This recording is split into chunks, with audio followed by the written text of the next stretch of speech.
তাদেরকে গিয়ে সালাম দিলাম, 5 জন লোক, আসসালামু আলাইকুম, জবাব দেয় না, মুখের দিকে তাকায়। আবার সালাম দিলাম, আসসালামু আলাইকুম, এবারও জবাব পেলাম না, আবারও মুখের দিকে তাকায়।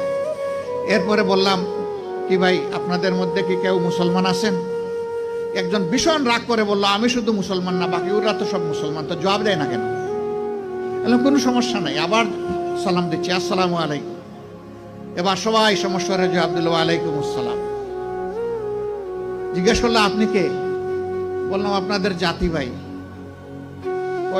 আপনি কি সিনেমা করতে আসছেন? আমার এই চেহারা দেখে মনে হয় যে আমি সিনেমা করতে আসছি। কয় না, তা তো মনে হয় না, কিন্তু আপনার কথাবার্তায় তো এরকমই মনে হচ্ছে। তো আপনি কেন আসছেন?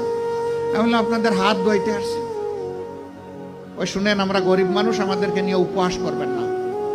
আমি বললাম, আল্লাহর কসম আমি উপহাসও করতে আসিনি।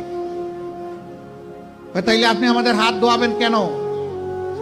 আমি বললাম, তোমরা সমাজের হাত দাও, একটা দিন অন্তত তোমাদের হাত ধোয়াই। আমাদেরকে ছেড়ে দেন, আমাদের অনেক কাজ, বুঝতে পারছি না আপনি কি জিনিস। আমি বললাম যে আমি বড় শক্ত জিনিস, হাত না ধুইয়া তোমাদেরকে ছেড়ে দেব না। রোদের মধ্যে ঘামতেছে, একজন রাগ করে বললো, এই দে, উনার এত শখ জাগছে, দে হাত দে, আমারটা আগেই দিচ্ছি। তো উনি হাত দিল, আমি ধোয়াই ঠোয়া খসলাইয়া পরিষ্কার করে বললাম, ভাই অনেক শুক্রিয়া তোমাকে। একজন একজন করে হাত দেয় আর খিলখিলাইয়া হাসে। আমার ধারণা আমাকে দেখে মনে করছে পাবনার হেমায়েতপুর থেকে ছুটে আসা কোনো পাগল ছাড়া আর কিছু হবে না। হাত ধোয়ানো শেষ।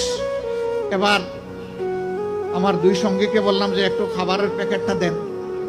বললাম, না না, এগুলো লাগবে না। কেন লাগবে না ভাই? তোমরা তো চাওনি, আমি খুশি হয়ে দিচ্ছি, একটু নিবা না? জি না জি না জি না, এগুলো আমরা।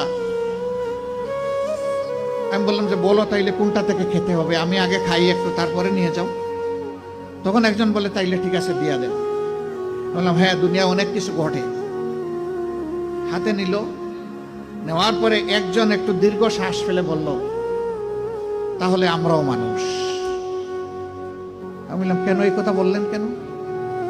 জি না, আপনাদের মতো মানুষেরা আমাদেরকে মানুষ বলে না, বলে আমরা সুইপার, বলে আমরা মেথর। আমাদের কাছে কেউ দাঁড়াইতে চায় না, কোনো রাস্তা দিয়ে আমরা হাঁটলে মানুষ সরে যায়। সমাজের মানুষ আমাদেরকে অচ্ছুত মনে করে, এদেরকে ছুঁইলেই জাত যাবে। আমি হাত জোড় করে বললাম, সোফা